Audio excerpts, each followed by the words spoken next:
right, y'all know as it's getting set up, it starts to kick us in. You're live on Facebook now. Yep. It does this weird delay thing with Facebook. As far as I can, when I'm looking at it, there we are. Okay.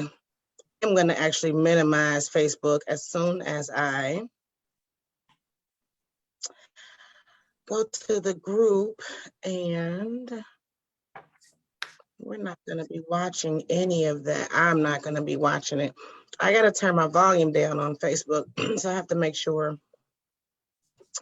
that it is off. And then I'm going to minimize it. I know we just come in talking in Facebook world, like, y'all not sitting here watching us, but y'all know how we do. It's a relaxed atmosphere. We don't, okay, that's done. All right. We're going to give our brother Soul a little bit. We get like one more minute. Y'all, tonight's conversation, get some wine, whatever your favorite elixir is. Yeah. It's going to be that kind of night. I'm a little sad because this is lower than I want it to be, what's left. But we're going to sip slow. We're not going to talk about that tonight, okay? We not, Don.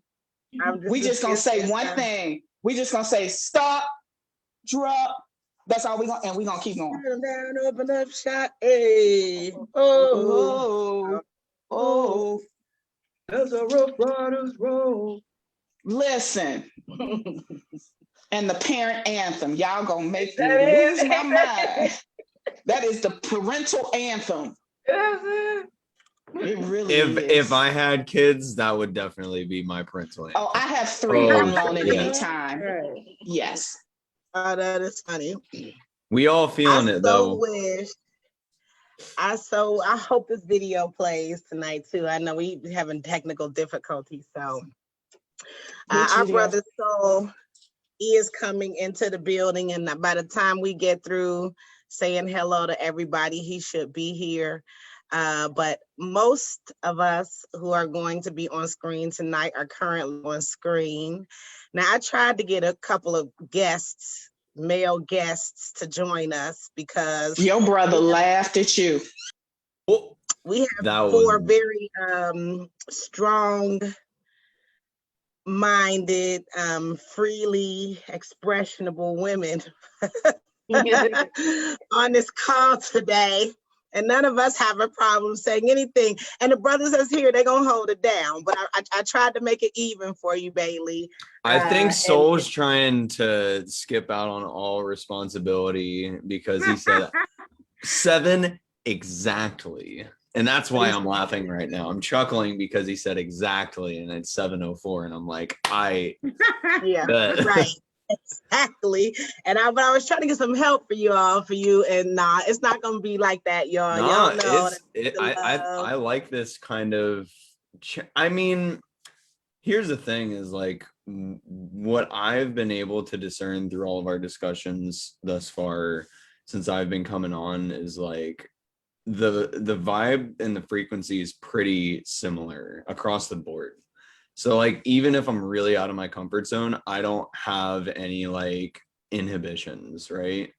So I can still like make a point, but I'm here like on this call specifically, I want to listen to hear what other people have to say. Cause I've thought this through my head so hard, but like as a younger, like very single person, this has been a dilemma for years. I haven't been in a relationship in 4 years, so this is like I think I might have to be. No, I'm close to that. I'm close to about 4. Yeah. I don't really count the last one, so if I don't count the last one, it's been more like 7.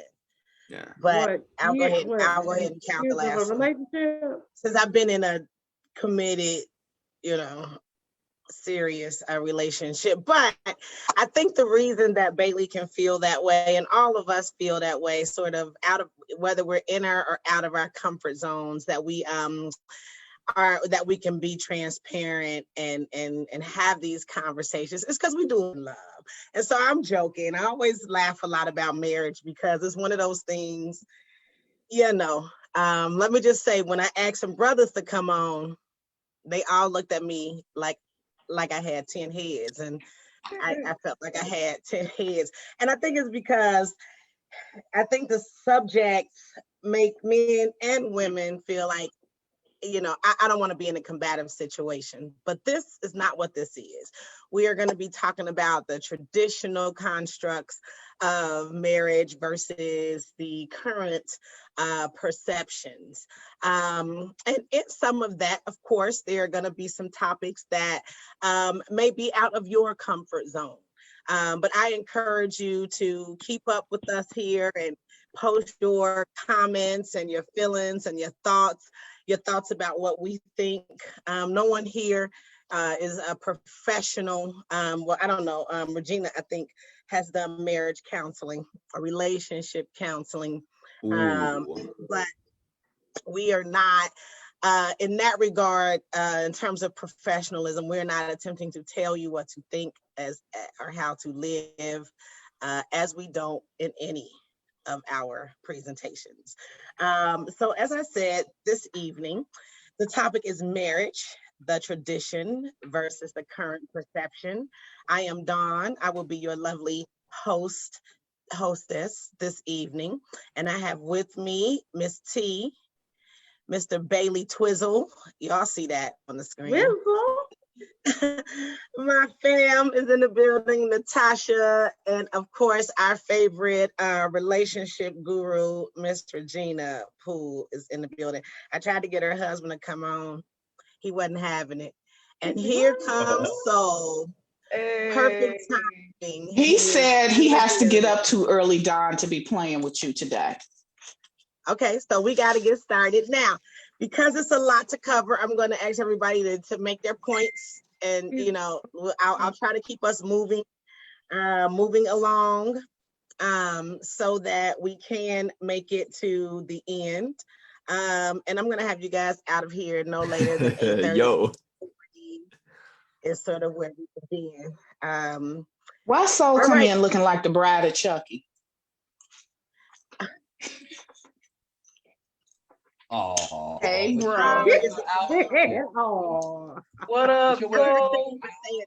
Get your wine, people. As you can see, we didn't already, you know what I mean? We have already taken this out. You know, it's out. It's in the backyard. Let it go. There's no containment here.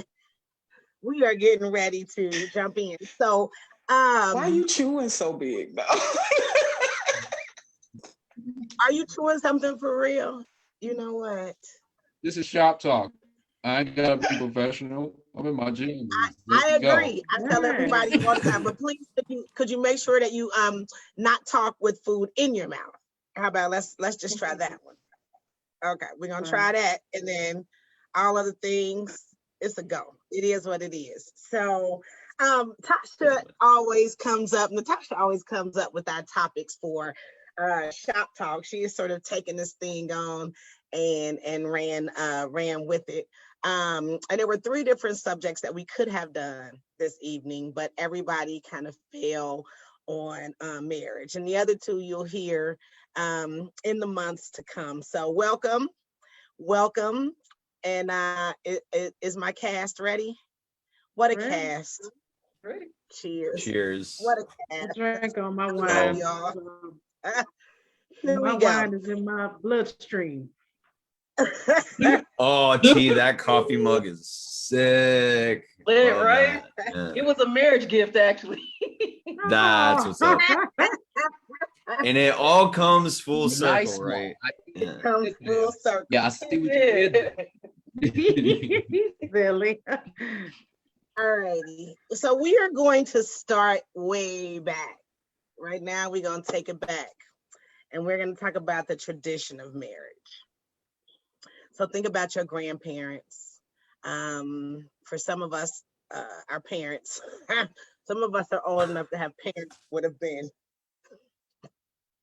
Well, for some of us, it's going to be grandparents. It's grandparents for me. I don't know what you're talking about. But so the first question I have for the panel is why did and these are all thoughts, why do you think our grandparents got married and stayed?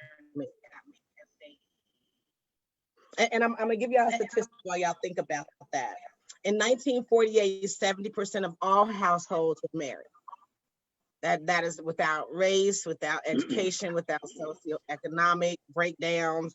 Those are literally just here in America, 78% of all households were married households in 1948.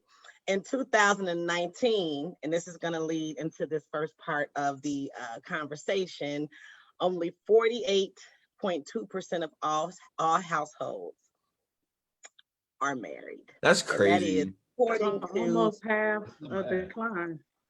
That's not and surprising. that is according to the 2019 census. It could be less or more than that now, but we're going with the 2020 census.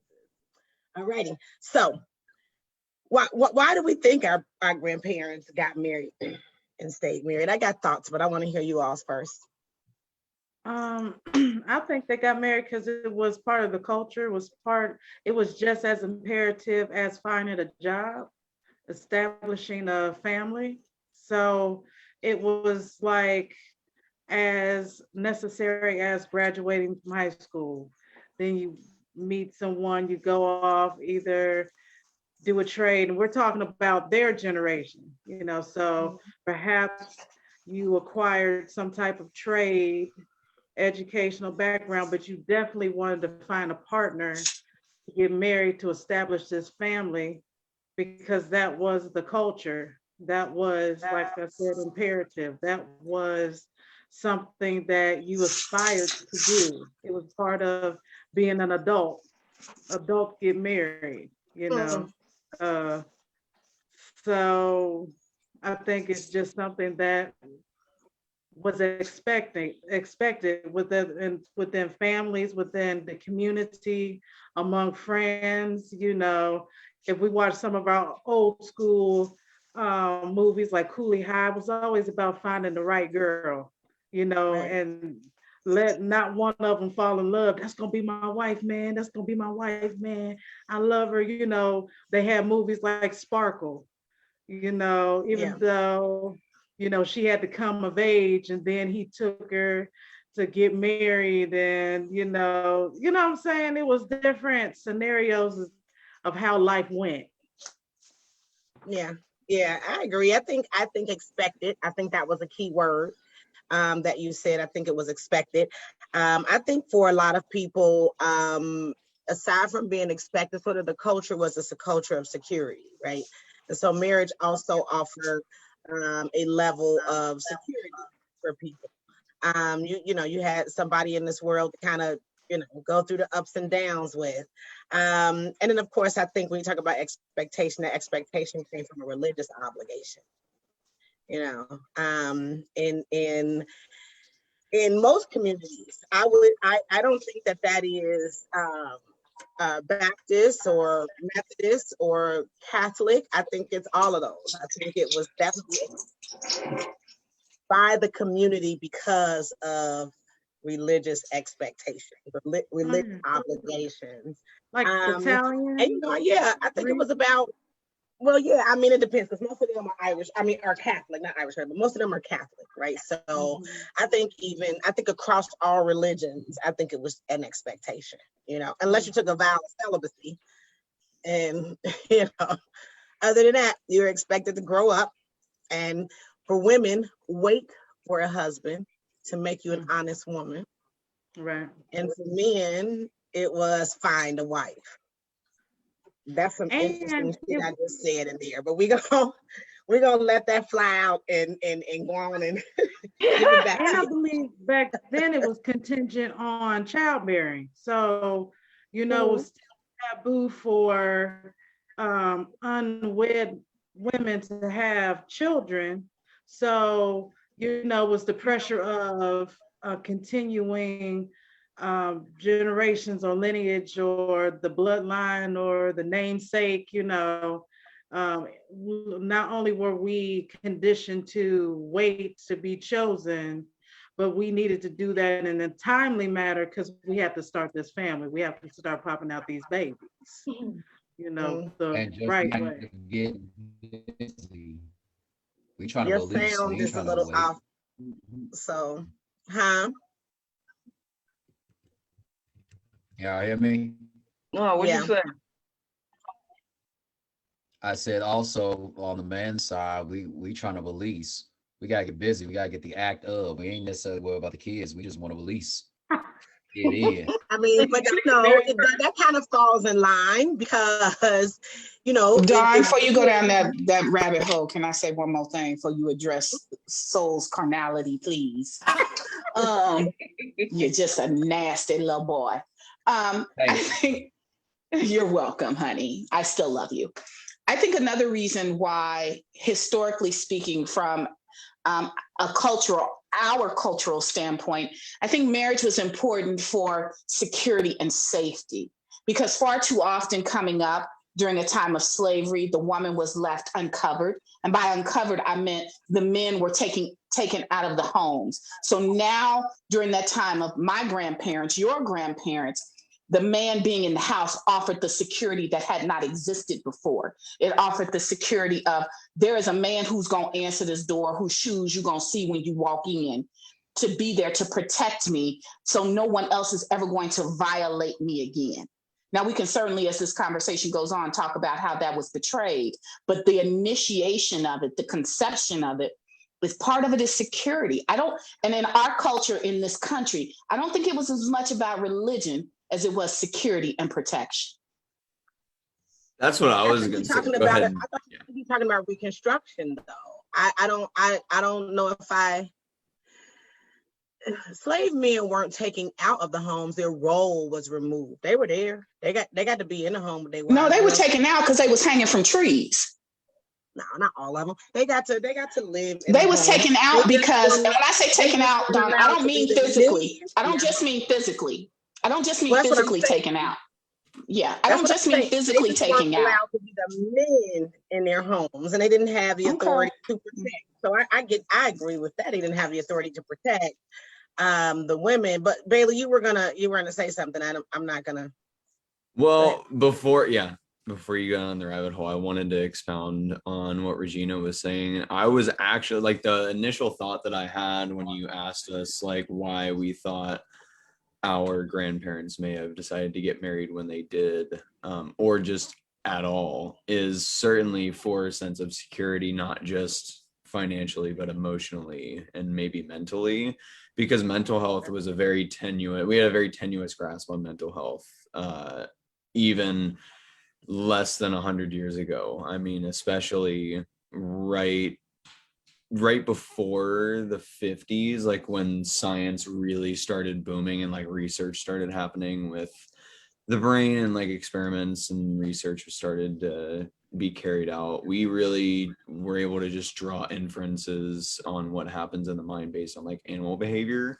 And so I feel like that sense of companionship certainly filled a void of, maybe not having the right coping mechanisms to be an independent person in society. If we're gonna just talk about the context of American society, then especially around that time, that was a hard time to be. I'm sure that was a hard time to be living, because I mean, people were getting drafted and people are going to fight and possibly lose their life against their will. And I mean, family members, mothers, siblings, grandparents had to like cope with that. So I'm sure that the state of the collective mental health was not the highest in that time.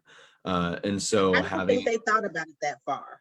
I don't think it was a subject matter that came up. You know, I don't know if they articulated it to say that it was a mental incapacity as much as security just being a form of safety. Yeah. And I think across all cultures, we saw security happening in marriages before, or the thought of security, right? Not just for Black people, because white women were groomed to be married. Right. From very Then early there's on, that point. Then married. there's that And point. their level of security was, now it's interesting when you talk about socially, right? There was a security that was happening potentially in the Black community, and that was sort of us against the world, kind of the security. I want somebody here with me. And for white women, it was secure yourself in the power structure, right? So the level of security, I think security, we watched that happen across the board for some very social reasons that probably had not a lot to do with religion. And definitely, I agree with you. I agree that people's mental health was probably suffering quite a bit in the 30s, the 40s, talking about the Great Depression. You're talking about World War I and World War II. Talking about Black Wall Street. Yeah. So I think, just the level of unrest, and the country was under Reconstruction. So I still, in the 30s, the country was still under Reconstruction. That's a whole other topic in and of itself. That's something else. So can everybody agree that security in so many forms, mentally, socially, economically, yeah. Definitely, right? So the question is and please don't forget Soul's piece. Please don't forget Soul's point to get that release. You know, but it's a valid point because it wasn't socially acceptable for people to have premarital sex. So I think men. Wait a minute, it wasn't socially acceptable for who to have premarital sex? For people. Did I say men? I meant people. It wasn't. Premarital sex was not socially acceptable. And so I think for men, because of a nature, we're going to talk about nature, and it is a nature. Women too, though, like. No. When I mean nature, what I meant is one was meant to plant seeds. The other was meant to pollinate. Yeah, of course. I totally one was understand. Planting, one was pollinating. Two different situations happening here, right? As it be. But Tiara had made a point, and I didn't want to. I heard you jump in. I didn't want to leave you out. What'd you say? Oh no, I was. That what Soul said. That's security too. That's one.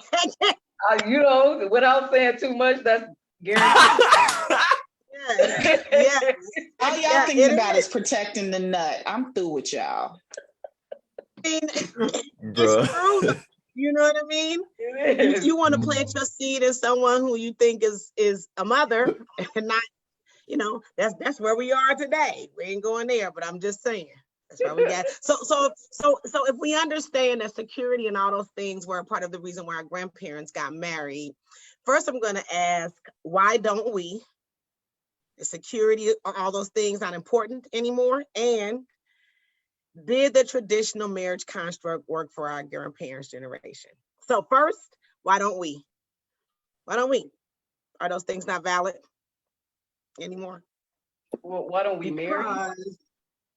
Because so who are you asking? Because you have a plethora of why don't we get married and stay married? Because I'm gonna give you some more statistics here, right? Right now. So I'm the anomaly in the room. So I'm gonna be quiet because I'm the odd man out in the room. Well, you can talk about why you didn't get married, but you can talk about why you did, and if it was and T is married, but we can talk about why you did and if it was related to why past generations did. I'm going to give you guys some statistics, and the reason why I asked the question, why don't we? People are getting, men and women are getting married much later than they used to. It used to be about 20 to 22 years of age. That was the average age for marriage. Now it's more like 20, 32 years of age. Okay, so something shifted. We don't know what. I'm not saying what. The other thing is, as of 2019, again, these are all statistics from the last census, which was reported in 2020, 51% of Black men ever marry. 47% of Black women never marry. This is now. 37% of Hispanic women never marry. 45% of Hispanic men never marry. 59% of white people still marry. Now it's less than what it was. They used to be at about 68%. Okay. And 61%, the most consistent group are Asian. And they've been consistent at 61% for over 1948. I'd be interested to see if I'd be interested to see if there's a proportion of that sample that could also be presented as how many of those people also have children. It'd be interesting to see the statistic kind of not necessarily correlated, because that would be, an aggregation, but just a kind of contrast. He said an aggregation. An aggregation, yeah. So I like, love it. it would be cool to see those proportions, contrasted next to each other, just like as a juxtaposition, because it would be interested to see how many people have, how many women specifically, obviously, could or did or do bear children and still choose not to get married. Because I do feel like on one side of the coin, women are realizing that it's really important to empower themselves and find themselves. Same with men too, because like there's so much stigma that surrounds emotional vulnerability that I feel like affects those statistics significantly. Vulnerability is sexy. I'm sorry. I agree. Yeah. The first time I saw my husband cry, well, he wasn't my husband then, but I was like, oh my God, I think I love him. Yeah. Yeah, and that's a real thing. And Dawn is laughing because my husband looks like the Hulk. So I'm just saying. Yeah, he's like 10 feet tall. Like, it's hard to put that together in my head. But so yeah, exactly. I mean, so do you think that the reason, Bailey, are you what Bailey said? Wait, I want to clarify what he said. So do you think the reason that women and men generally aren't getting married are getting married less because of some empowerment? I feel like autonomy is like the best way to describe it. People are emphasizing the importance of finding their autonomy before they commit to anything. However, and I am very, very, very close with some people who live by the contrary. There are still people who are still engaged with that mode of thinking where it's like marry while you're fertile, for lack of a better phrase, like, or also because of like what Soul said, to get that release, because these people that I'm referencing right now are very religiously secure and identified with their religious beliefs. So it's like, I wouldn't necessarily say that I support that decision, because I know that neither of them are ready. Just from my own perspective, I'm not trying to project that onto them, because they can do whatever they want. But, it's hard to like still see that model being used in a contemporary context when don't go too far, because that's actually a part of something later, whether or not the construct works. That construct works today, right? Yeah. So before you don't go. Autonomy. That's all I'm trying to say. Yeah. Autonomy. Well, sadly, what you just said, and Natasha, you jump in, and I know Regina wanted to jump in, but sadly, what you just said is then that traditional marriages meant that there was no autonomy, and that's I mean, in contrast, that's what you actually are saying. And I'm trying to figure out how we got to this place where marriage you can't have autonomy, you can't have an identity that is separate from being a wife or a husband inside of a marriage. That's heavy. That's when I get married. Dawn, you've been in my home, my personal home. And I got my own personality, and your brother got his.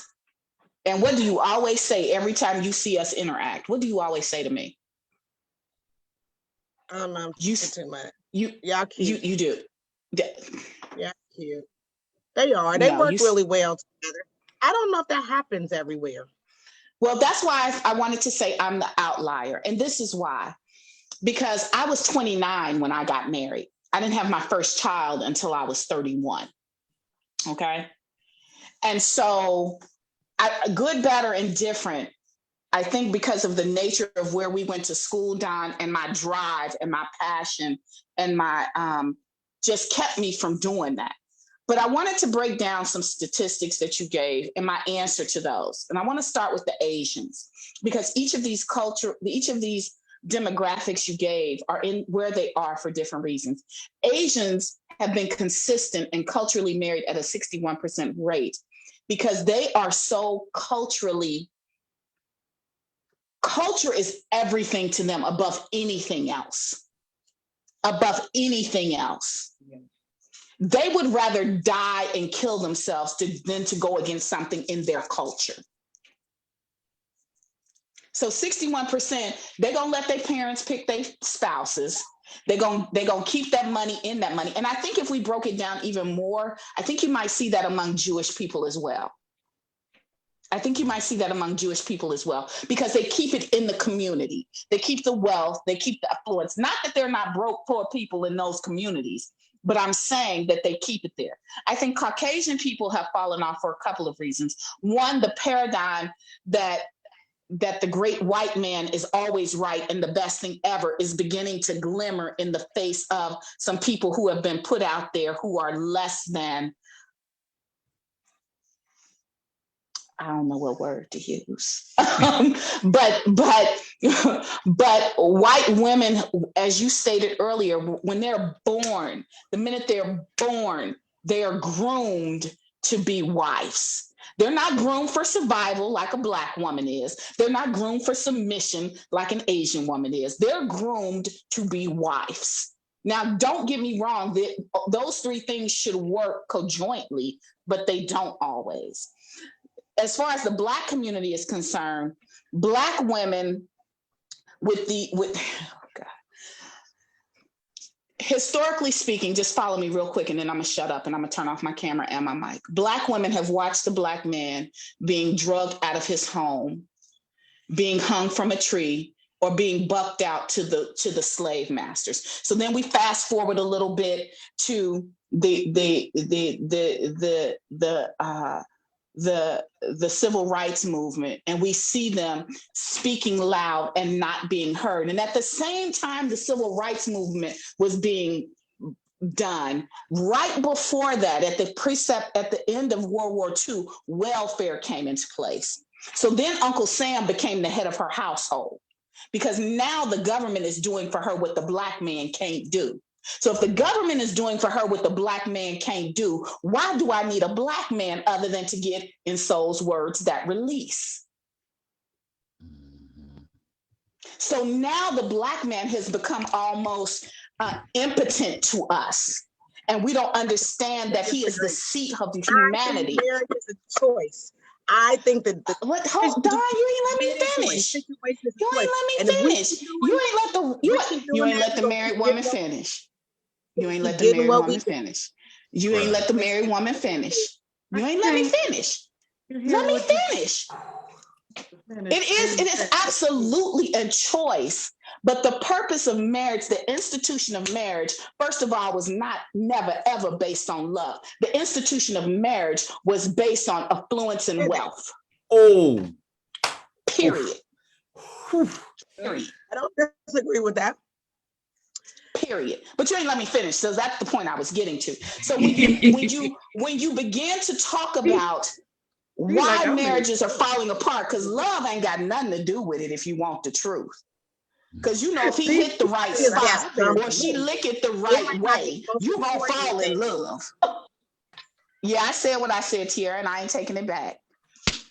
I don't respect levels through the roof. That respect. And so, but marriage has nothing to do with that. You asked me earlier. You said, "Why did you marry Pooh?" You asked me, "Why did I marry Pooh?" Did you not? Did you not ask me that? Regina be just quite opened up transparent with something that you. is interesting, though. Let me be quite transparent with you, because I knew we were gonna make some pretty babies, and we did. Why did I marry Pooh? Because that joker fine. Can I be quite honest with you? When he walked, I said, I know he can lay it down. But because I came from a All that could be home, true without marriage. it could be, but hold on. I'm getting ready. You ain't let me finish again. Because I came from a home where I didn't see the institution of marriage and the security in marriage, the security in someone who's going to love you and be there for you when you fuck up. Because I didn't see that, I needed that. I needed someone that when the end of the day came and I messed up, if I blew all the money, if I told a lie, whatever I did, you was going to have my back. That's what I needed. I ain't talking about nobody else. That's what I needed. I needed that support, as Bailey talked about earlier. I needed someone who was going to be, and people don't say ride or die. Listen, Pooh will kill Earth for me. I ain't I dying don't for care. nobody. I ain't dying for I nobody. said, That's did I ever say he was way going to married. die?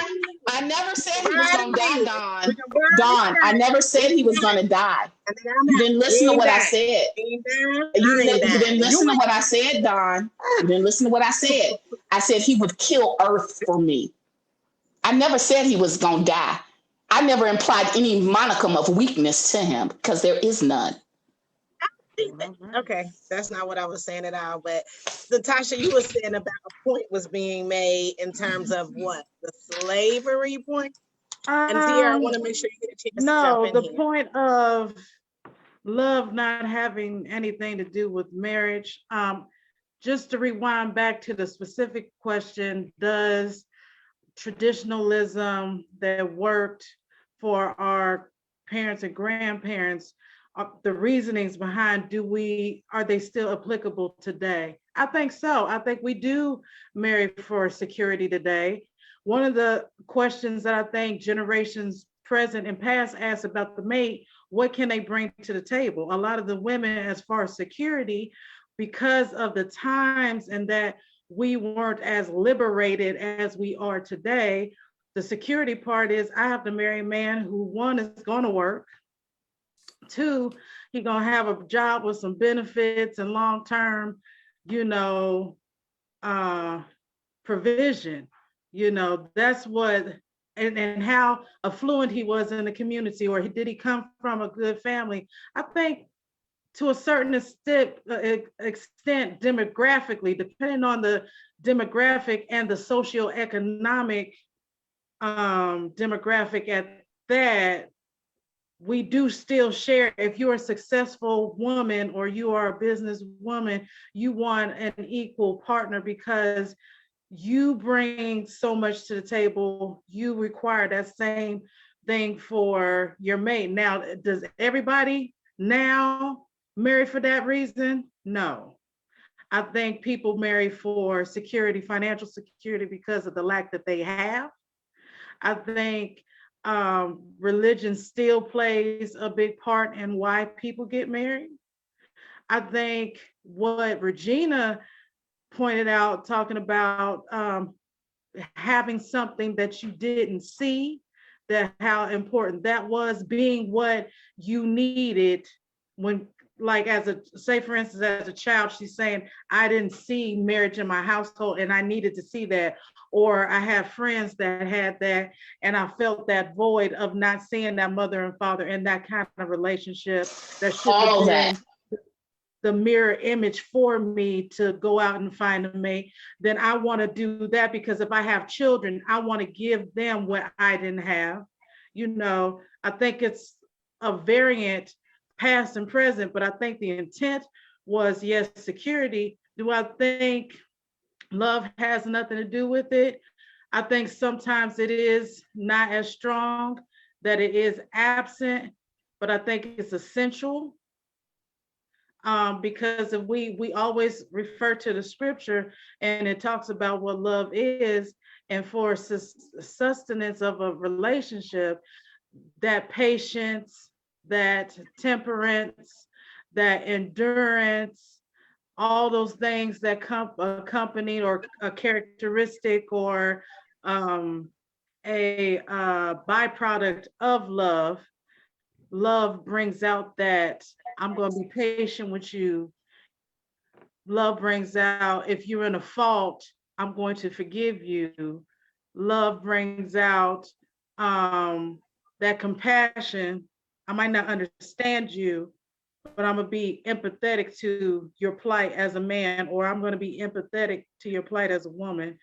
So I think it's essential. And maybe that's, business. If you look at it from a business standpoint, some people equate marriages as a business agreement.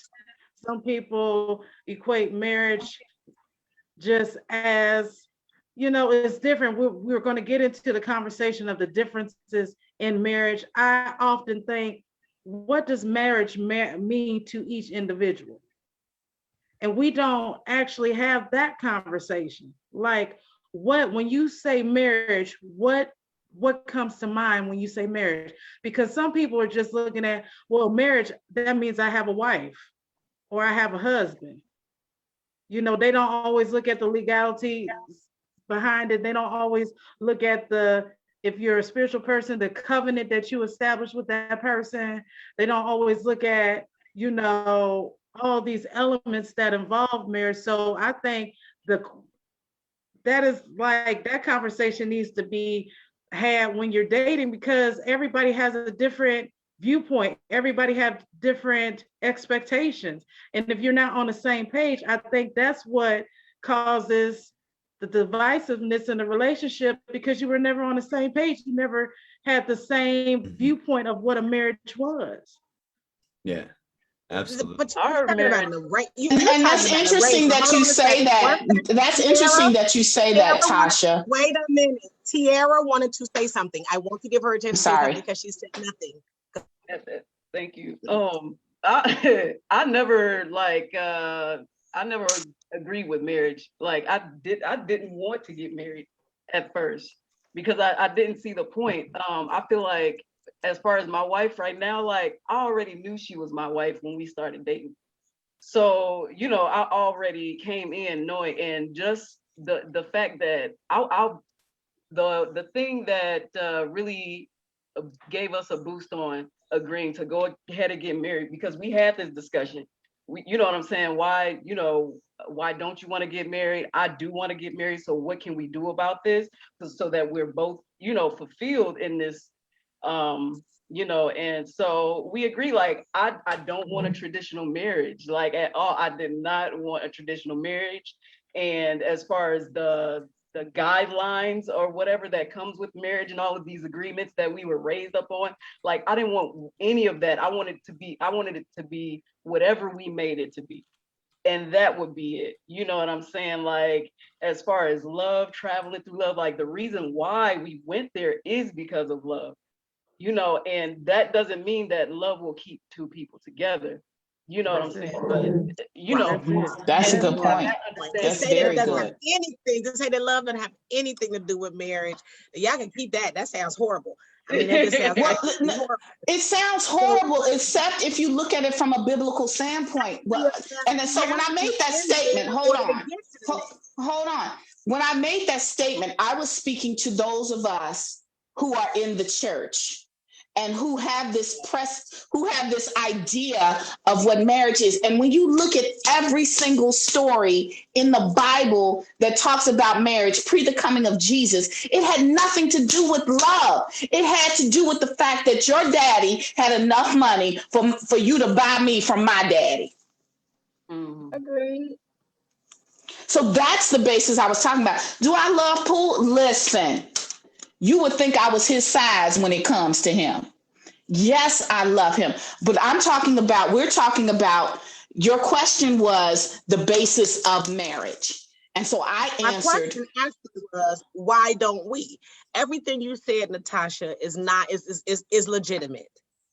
And if all of that is true, then why are there less than 50% of the people in the world married, if all of that is true? And so that's the point I'm making. To a want. It went from a need to a want. So as opposed good, to Natasha. I need to get married. I want to get married. It's not a need anymore because women are taking care of themselves. We've raised households. We're a protector of our households now. We keep talking about it from a woman's perspective, but guess what? Men, that is 50% of the people in the world, not just women, right? So men feel like, why do I need to get married and I get everything I want? You know why? Unmarried. Because he can have everything outside of it. Again, Again, it's the want. Again, it's the want. So his need is less. His need is less. He needed the wife though, just as much as a woman needed a husband. He needed a wife because he needed somebody to keep her home. You know, nowadays guys, they living with, they got roommates. So I don't need. Can I answer your question, Don? Can I answer your question? Let me answer your question, Don, because you and I talked about this briefly earlier. Let me tell you why there is no rush to get married on the male perspective. Because we have a whole bunch of women out here that are being their test dummies for marriage. You making good husbands for other. You making good husbands for other men, for other women. I'm sorry. 50% of the men in 2000, black men in 2019, never not were married and became married. They don't have to. They keep going from wifey to wifey. They ain't got to. They go from wifey to wifey. They ain't got to get married. Getting married. They don't see the point. We don't reverence it. We don't reverence it. I was addressing your specific point in saying women wiping these men and getting them ready for real wives. Not 50%, not 51% of them. They don't have to because they like wifeys. And I hate that phrase, but they like wifeys. And two, I think that you saying 51% of men still get married, correct? Is that what we're never. Oh, that's what I said. Well, you said that never gets married? Never. Like if they, like Regina said, if they can get a wifey without the tie, I can. If it's over, I can just get up and leave. I mean, you could do that in a marriage. If I can get souls released and go, I'm good. One of your soul's point, but I'm gonna tell y'all what my friend told me to say tonight. Right? Tell your friend to get on camera and say it. We ain't doing that. You can let me know if there's anybody that's making any comments in Facebook land. I was gonna address those when we had a free moment. Yeah, for women, marriage was always a fantasy. It was somebody is gonna come and they're gonna take care of. Hold on, wait a minute. Wait, that's work. Just stop. It was listen, there was work when they got there or not. That's not what I'm saying. It was fantasized. Every woman every little girl, especially in my generation, came up wanting to have a princess dress in the wedding. And for men, it was work. It was sow all your wild seeds before you get married, because marriage means the fun fucking end.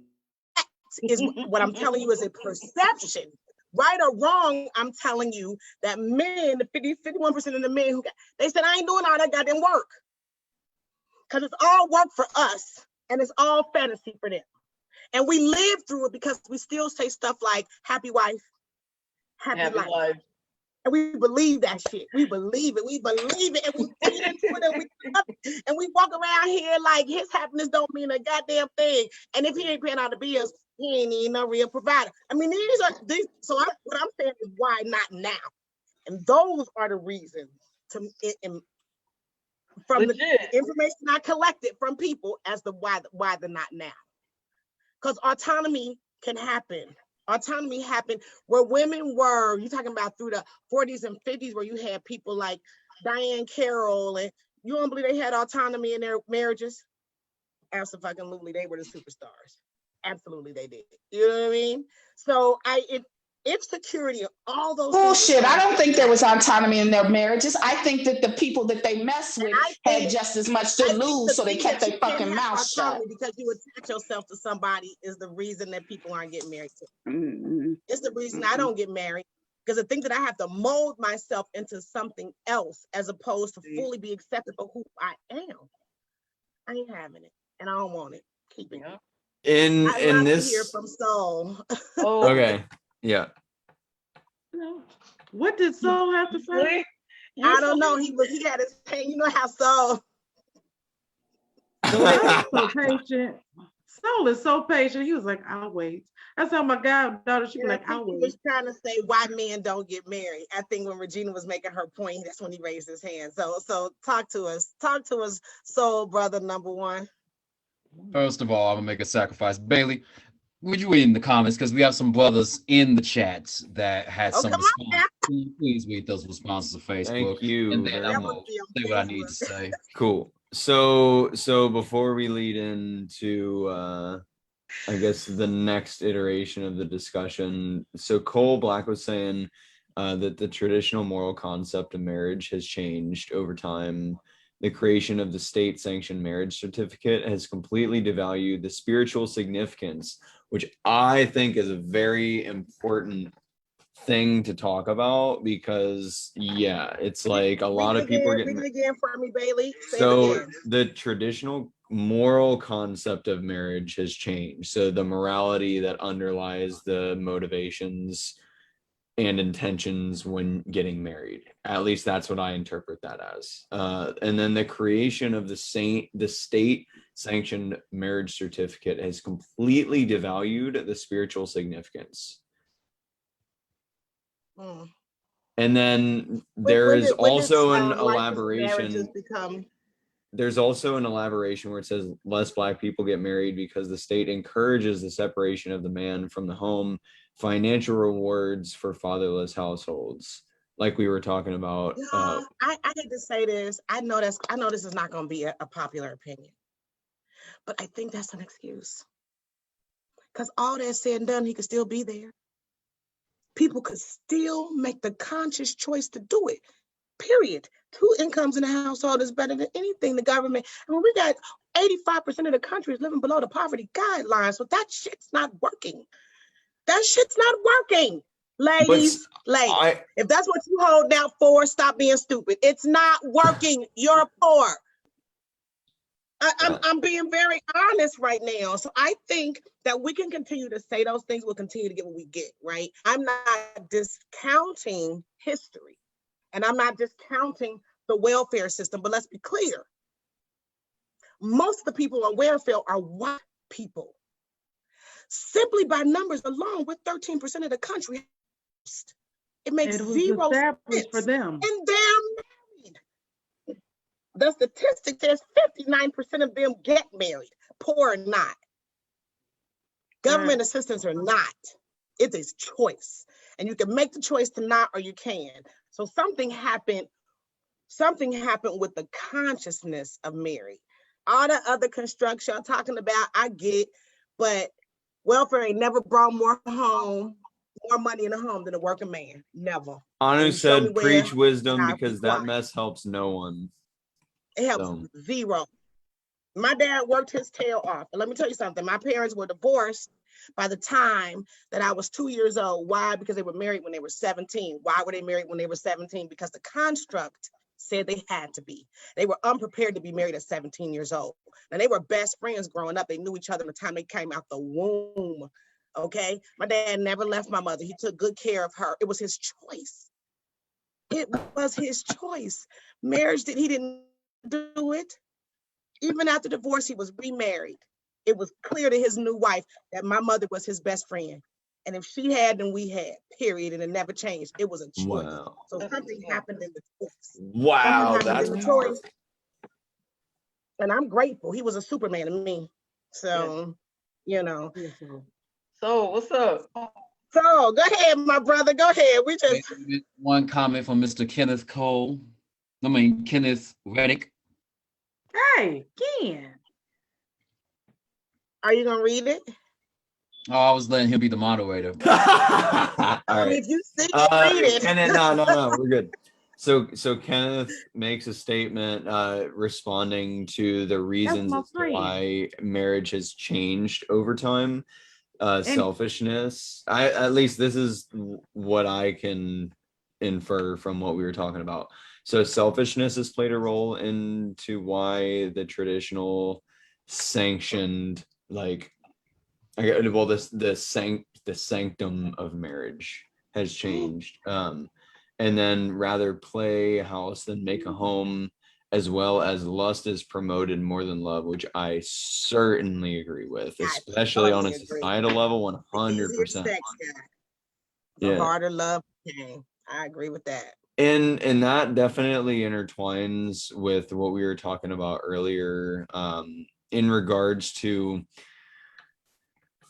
I was thinking about, how a lot of our modern culture, especially through television, movies, music, kind of across the board, there's this encouragement of, I guess, superficial love, or I guess superficial, like maybe there's a correlation between sexual relationship and love when there may not be any real substantive love there. Because like this is what I was gonna say as a response to the last part of the conversation that we had, is like the reason as to why I've been single for so long after having 2 relationships in the span of 2 years sequentially.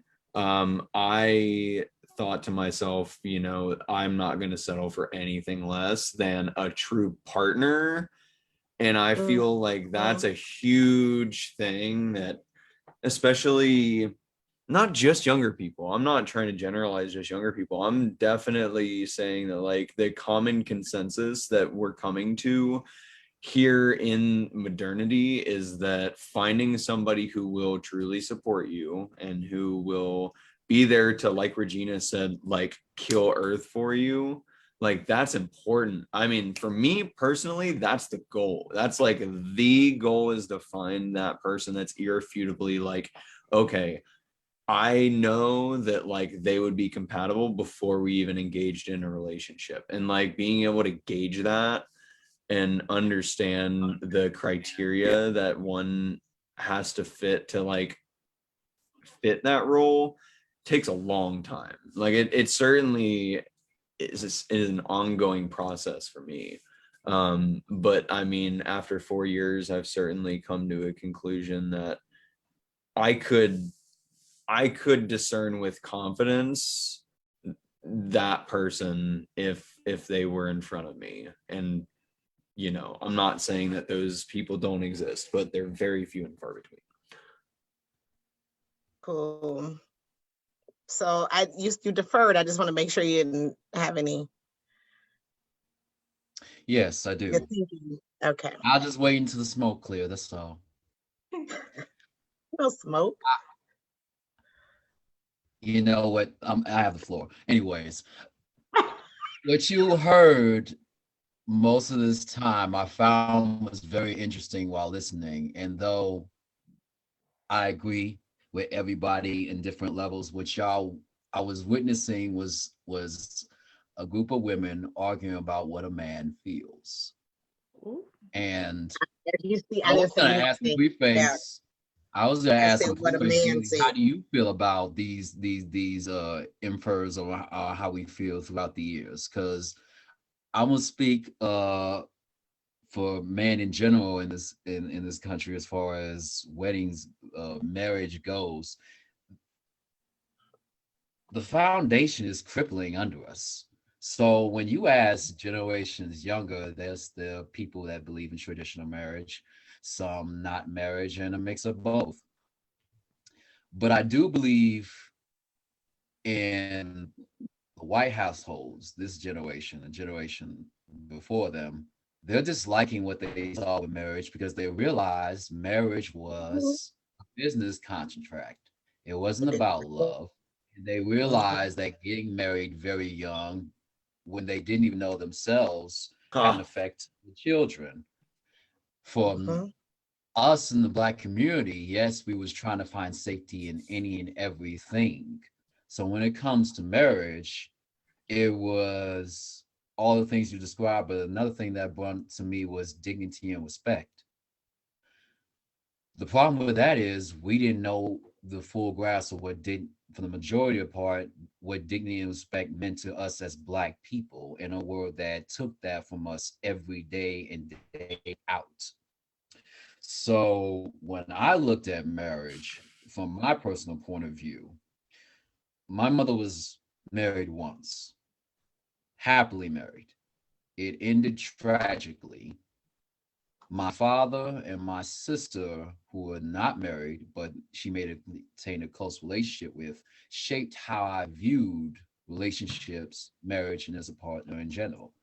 It would be disrespectful to me, and I'm pretty sure a lot of people who chose not to get married, men particularly, it was irresponsible if I did not bring income, did not have a house, was not emotionally or mentally sound to involve somebody else in my shit and involve children in my shit. So why be there if I can't handle it? If I can see there's a reason for being there, despite everything I'm seeing, then yes, I can be there. But if it doesn't make any sense, then what's the point?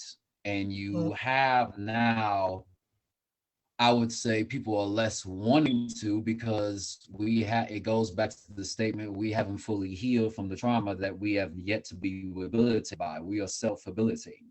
So you have in-house trauma from being in marriage. You have in-house, outhouse trauma from not married parents. You have bastard children. You have single mothers. You have men who do not know how to be men, teach young men how to be such and such, whatever you want to call it, that we have yet to unheal from. So it makes it harder to trust either side. So why would you get married when all of, as Natasha said, the legalities that's involved? Some people are already married. They just don't, it's just not on paper. There are some people not, they don't live in the same household, but they're married and they still have children with one another. So it's about what am I doing this for? And the old way of thinking of it being security, we are realizing that just like drugs, just like running away, just like these other things that we brought to be secure in ourselves are not working. And now it's more of, as Bailey said, autonomy. What am I doing best for me? If you're here to improve that, cool, come along with the ride. But just like everything else, finances, trust, business partners, if you're not helping me, fuck you. Autonomy, I think it's interesting when you talk about marriage and autonomy, because I don't think autonomy was meant to be a part of marriage, of the construct. I think two people come as one. We heard that 1,000 times growing up. And the next thing is talking about the church and marriage. The church taught us what it was supposed to look like, right? It was supposed to be two people become one. The only problem with that is one of them were always considered second-class citizens in that union. We talk about our grandparents being married, and we talk about that a lot. But have you all ever talked to your grandparents? Just let me finish. Y'all ever talk to your grandmama? My grandmother died at 90-something years old. I can only go by examples. Okay? She was married to my grandfather for 40 some odd years. They raised all their children, all 8 of their children together. So they were fully grown. My grandmother never once in the course of her marriage had an orgasm. I'm going to say it again. Never once. And you know why she never said anything? Because it was inappropriate. My grandfather worked. He brought his check home. He took care of his studies. He went to the bar with his friends. He cut up. He did what he wanted to do on Fridays. And she never once made a peep about it. You know why? Because her mother, who was born in 1917, no, she was born in 1970. So her mother was born, told her, he brings a check home. He's a good man. So my question is, did it work? Did the confines of church, right? Because that is where my parents were forced to be married, because I knew pool was coming on. My parents were forced to be married because my brother came along when my parents were 16. And then by the time they were 18, I came along.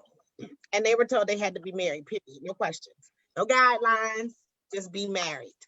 So I don't know. I'm asking, when you talk about church and marriage, did it work? They stayed together. I'm not saying that, but did it work? and what parts of it can't work today or do work today. The traditional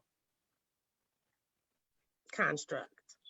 I'm Go ahead, so. non-traditional, so I don't know where I would fit in I'm that. so non-traditional. I could be in a polygamous relationship. I'm so non-traditional. See, we're That's why married and poly, so and I queer. ain't married. You know what I'm saying? Like You that's got, a you got order for boxes checked. T, we gotta talk. Straight up, we gotta talk. Boxes checked. The bag of all types of anomalies. You don't fit Yo, in we anymore. did You that. are, but That's coming. Oh, I do want to play Fantasia in the video, and I will get to that. And I think part of the reason that it doesn't work now is because there are these misconceptions about submission and head of household. So all of that's now. Are there misconceptions? Do people have unrealistic expectations? What worked then? What won't work now? That's where we are. So Go. I think it comes down to culture. Because as we kept on mentioning, it's a business contract. It really was about business contract. Because if you think about, we got out of so-called running away from the government to make a new home base, then build security, then build more babies to continue security. It was all mainly about money. At the end of the day, 2 households to build the economy because the economy was growing. You need more people to grow the economy. It worked back then in certain areas. Obviously, the emotional, mental that they did not know, fully understand until we know now, that was not part of the equation. It was about how we going to keep this train going. So it can still work today. That's a question of what do you want? What do you consider love? What is marriage to you? What do you want from your spouse? How does your spouse balance you? I know for me, first I'll preface this. My great-great-grandfather, my great-grandfather, he bought my grandmother, his daughter, because if she gonna be a slave, you're gonna be my slave. You're not gonna be touched by these white folks. So I don't have too much information on how that marriage was, but what I gathered from my grandparents, it was mostly about, once again, keeping this train going. It was never so much about love. It was more platonic love than a romantic, fulfilling love. So that culture falls down even subconsciously when I deal with ladies now. I will say when I dated white women, a lot of them were forthcoming to me being around because I worked and I was there. It was like, he's there. He's actually there. He makes a smile come to your face and he brings on the bacon. He's got a good head on his shoulders. So yeah, y'all can free reign. This is an exception because this was the most longest relationship. But when I was dating a queen, Black woman, the response from her sister and her mother is, why are you with him? Even though I made her less depressed, even though I was made her smile all the time, and we had a good relationship, the fact that I was living home taking care of my grandmother and not actual job was below average, because I didn't have a car, I didn't bring any money home. So that narrative, and it didn't even work for them, but they were still in that mentality of this is how things should be. So it's a question of, what do you want? That's really what it boils down to. Nobody can tell you what's going on in your home. Y'all can make a community out of it, but nobody can tell you what made you want marriage and what does that look like to you. So Pooh, you popped here on the screen. Thank you for joining us. We appreciate it. Looks like she has him sitting down so she could be taller than him for once. I know that you guys have been married for a length of time. I know that you've heard some of this conversation. And so really from your perspective, now let me say, I think that you and Regina are anomalies. I think you all are unicorns. Okay. Shut up, dog. And the reason I say that, because probably 75% 75% of my friends are not married, have not been married, and the others are. And I'm almost 50. So I'm just putting that on the table. I think we see it less. Not that we don't see it at all. God, please, We people run it low, don't. baby. So Babe. what? Yeah, you turned the camera off, brother. Yeah. Turn the camera off. My question, Pool, to you, and I want to hear from everyone else is what worked before, what didn't work before in past generations, if anything, and what, well, you know, why is it not working now, basically? Can you hear me? Yeah. Yeah, we can hear you. Oh, you can hear me? Oh, okay. We can hear you. Okay. As you can see, I'm not technical, so all this stuff, TV land is new to me, so I don't know what button to push or nothing. So that's one of the reasons that works in this house and everything. So we've been married 22 years, and in that 22 years, it ain't always been easy.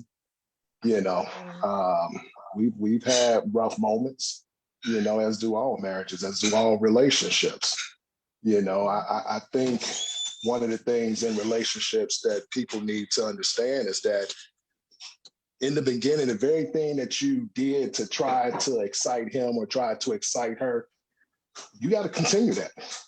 You have to continue that. You know, marriage is work, relationship is work. I mean, you know, and in that relationship, in that marriage, you know, you have to look at yourself and say, it's not about me, you know, because it's not about you. And then your partner has to say the same thing. So that way the two become one. It has to be the that partnership. way. It has to be a partnership. Which is way bigger than marriage, which I don't think young people, I won't even say young people because I'm not young. And I hear the same conversations 20-year-old women and men having that my 45 and 50-year-old friends are having, the same level of confusion. Yep. Oh yeah. And you know, and one of the things I'm not submitting, well, he ain't the head of the house. I mean, there's this all of this autonomy, right? Which I think is, there's no balance in that. You know, it's either all about him or it's all about her. It's never really about a partnership. That's why I said y'all, a goddamn anomaly. That's why I said that. But you've been in our home, Donnie. You see how we vibe, and you see that I don't make him who he is, and he doesn't make me who I am. We make each other Pool. Right. What you know I mean? see is you all giving each other space to be who you need to be. Absolutely. And then coming together when it's necessary. And constantly checking that. Saying in this moment, do we need more Regina than we need Pool? In this moment, do we need more Pool than we need Regina? Like literally being conscious of your union.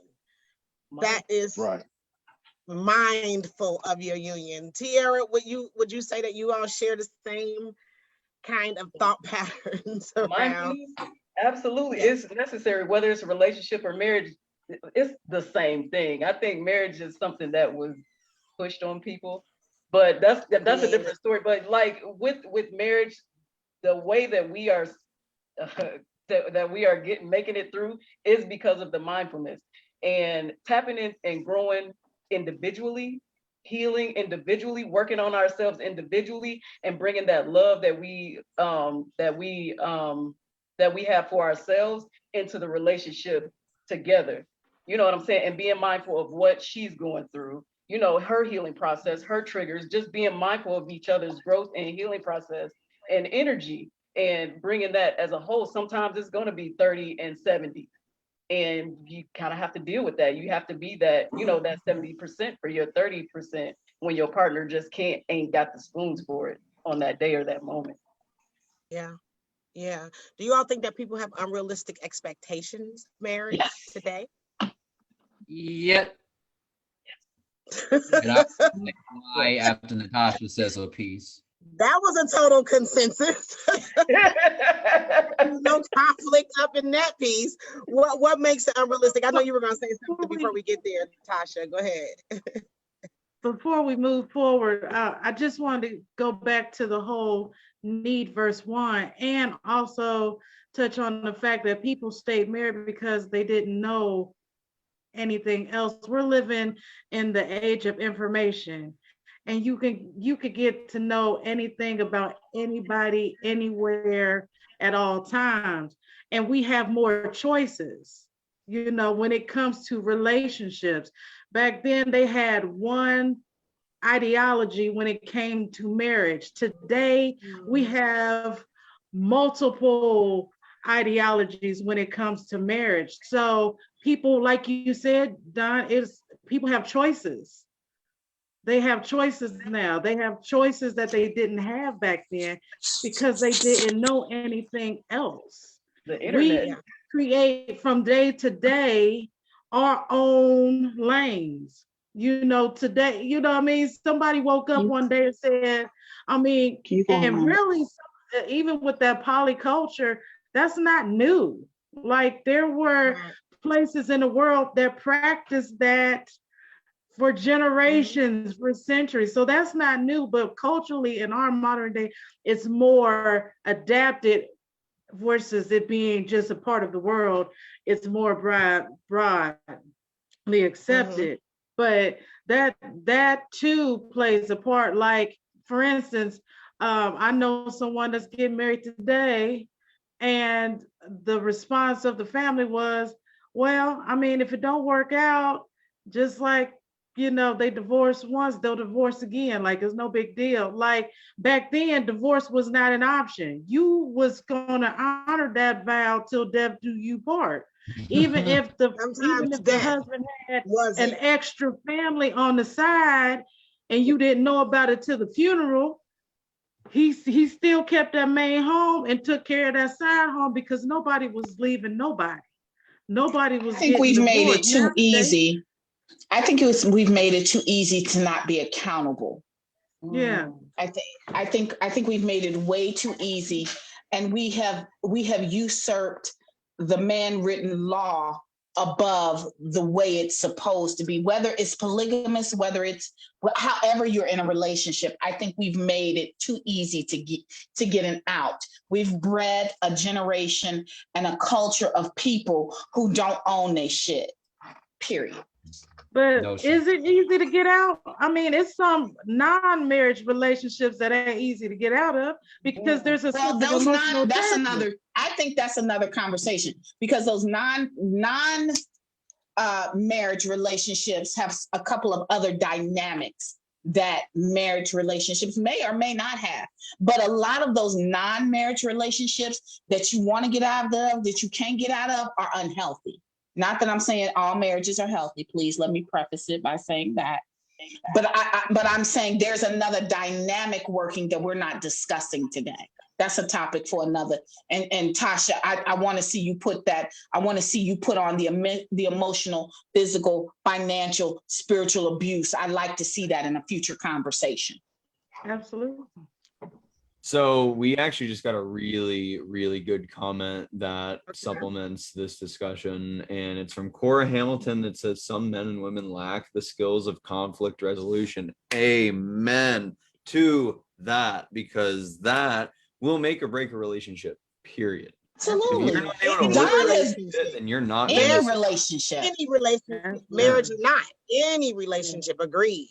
Yeah. It's easier to step out it's easier to step out or shut down rather than work out the issues that may come about in the household. And like, I feel like that is directly linked to what Natasha was saying, how like we've started, well, no, this is just like a general thought that we've been having, is like the time that we're living in and the culture that we're living in kind of breeds on avoiding your responsibilities and avoiding conflict, and, you know, relinquishing all sense of relinquishing your responsibility in regards to any situation that may tarnish your other people's perceptions of you, or that may do a number of to your dignity, something like that. But yeah, that's a great point. It's easier to not work through your problems than to do so. It takes energy to do so. Like people stay married because they want to be embarrassed by a failed relationship. Like that was big back then. If someone divorce at one time was frowned upon, and then they're wondering, well, which one of y'all was the fault? Because we don't do that. Celebration. Can I say this? But remind me of what you said, so I can ask you a question, Natasha. Go ahead, Regina. Can I say this? Conflict is not bad. Conflict is an opportunity. It is the precipice of growth. Conflict is a key ingredient for growth. So if you think you're going to be in any type of relationship without conflict, you are absolutely delusional. And I can give you the number to a counselor, because conflict requires can we write it down for the people who I got you. Hold up. Listen, my girl Chantel Thomas at A Sound Mind Counseling. Chantel Thomas, A Sound Mind Counseling. Supposed to be daisies and rainbows and unicorns and over the moon. Let me tell you something.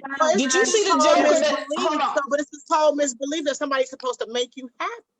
That is Hold on. Let me say a couple of things about happiness. Number one, happiness is temporal. It's temporal. It's based on your circumstances, how you get up in the morning, if your hair look good, if your lashes on right, if he or she hit it right that night. So happiness is temporal. The second thing I want to say to you about happiness is your happiness is your own freaking responsibility. Don't burden somebody else with the responsibility of completing your you-ness. Let me say that. Guess what? They'll never win. Guess what? They'll never get there. You'll never get there. You'll never get there. You change the level. Every time they get to a level, you change the level. They'll never get there. The third thing I wanted to say is anybody to cash. Poole and I have been married 22 years. We've been together 25. If you think every day I get up looking at that bald head joker thinking I'm happy, baby, let me tell you something. Baby, let me tell you something. The other days I have to remember, we made 3 beautiful children together. Ooh, that joker went to bat for me. Ooh, if he only saw. So there are times. So you guys have this ideology of once you get. Let me say this: the ideology of once you get married, everything is great is bullshit. It is. Once you get married, the fight begins. Let me also tell those who are listening that are single. For the people in the back. I'm gonna say it for the people in the balcony. Listen, once you get married, that is not the precipice of your relationship. That is the ground foundation. Me getting his name was the foundation of everything I've built since. Right, wrong, or indifferent. And because I carry his name, when I mess up, I have to be mindful. I'm not just tainting me, I'm tainting him. Come on. And that is a responsibility and an accountability that I have to him. Come on. And Regina mess up on the daily, listen, because my temper, y'all can't tell it. Y'all can't tell it from this, but I'm naturally a redhead. So my temper is a little hot. And so when I mess up, I don't know why you laughing so, quit laughing so. But I say that to say this. I am accountable to him. We had a conversation just 2 weeks ago in the car that I didn't want to have with him. I didn't. And he looked at me and he flat out said, babe, all you ever have to do is tell me. Do you know, I'm about to cry thinking about it. Do you know how comforting that is to know that somebody says, all you have to do is tell me? Just tell me. I got you. I don't care how bad it is. Just tell me. And because we've been conditioned and groomed to be so strong, and that we're every woman, that becomes hard for us. Me neither. But I did because watch this. I came from a household that was ran by a woman. He came from a household that was ran by a woman. Both of them imparted to us what we thought what they thought a man was, and both of them were freaking wrong. Because ain't neither one of them got a sack of cojones to tell us, you know what I'm saying? And so we had to figure that out. And the testimony to this is together. That's the difference. That's the difference. But 2 weeks ago when he said that to me, I was like, dude, I don't care how many times he leave hair in the sink from shaving. I'm gonna keep him. You know what I'm saying? For real. You laughing, that shit irritates me. But you know, clip from her saying that. Play the clip. Because that kind of we gonna do what did you I gotta set it up. What'd you say? So I hope it plays. Go ahead, so you were gonna say something. This is a full circle event because this goes back to the idea of security, and I'm big on picking at people when they say about traumas, because I understand what that means about just tired of being poked from pain and being numb and just tired of all that. That can lead into what the conditioning of what we see on TV or what romantic relationship is damn near godly. Every story from cartoons and up is about getting the girl, romance, or getting the one guy. And that affects how we look at marriage. Pepe Le Pew put it in y'all. Pepe Le Pew told y'all how to court a girl. Allah have mercy. Let's not talk about Pepe. We're not gonna talk about Pepe today. Yeah, we ain't gonna talk about Pepe.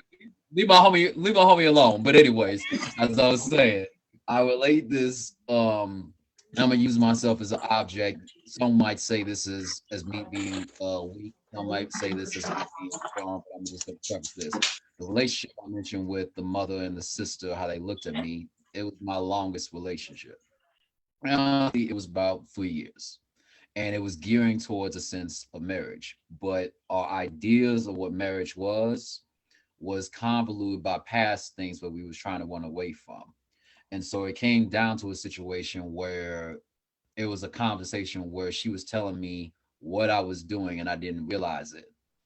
And I made that decision right there to decide, I don't think we should be together because I'm not willing to change. You want something from me that I now realize I am not capable of doing. And you have every right to say that, soul, and be honest and stand in your truth. It's very mature. You stand in your truth, baby. You stand in your truth. I applaud you that you didn't lead her on. I applaud you. You let it be known. 100%. I completely agree. Now I'm afraid to play this little clip. Well, I say that back down the rabbit hole. Go ahead, so. Well, I say that also to add, I realized in me saying that, I was doing the exact same thing to her that she was telling me I was doing to her, because she was my escape. I looked at marriage and that romantic love as being, quote unquote, my savior from my pain. Because I was not willing to fully do the work and grow and at least meet her, even though I knew that I couldn't meet her that way. It showed to me that I was using her as a way of, if I just make things right with her, if I'm just the best husband to her, if I'm the best boyfriend, my this, that, and the third, I will be okay. That's not, no, and I would say this to anybody, if you're looking for someone to save you from yourself, you will always have yourself. Say that, soul. Say ain't no captain save a hoe. Say that, please. Ain't no captain save a hose. Hey, we're gonna get this soundbite. Where's my? This is. Go ahead. Go ahead, I Natasha. appreciate this young man because, that is the core of what a man should feel. Honestly, when he's entering into any relationship, if you cannot provide for your mate what your mate needs, first of all, if you don't care enough to even know, because in the dissolve, it's all this unknown. I don't know him. I didn't know this what they wanted. I didn't know this. I didn't know that, because we never had these conversations, or we ignored these red flags, or we ignored what they were trying to tell us the whole time, you know? So for him as a man to be like, listen, I see where this is going.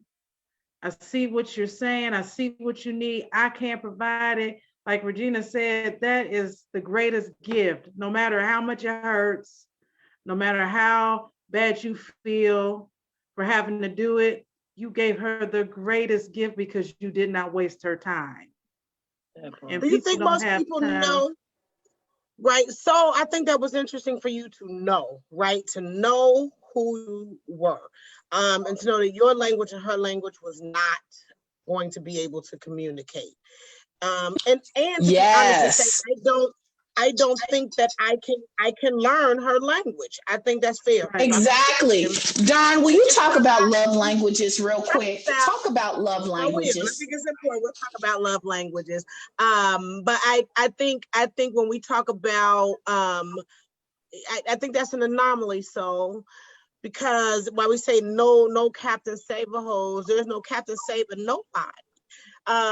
In all honesty, you if you don't know what outside of what someone told you love was supposed to feel like, look like, marriage supposed to, if you don't know, you have not figured out for yourself what makes you feel love. That's your language, right? So is it time? Some of us need time, right? Not even quality time, just fucking time. Somebody caring, somebody present. Time.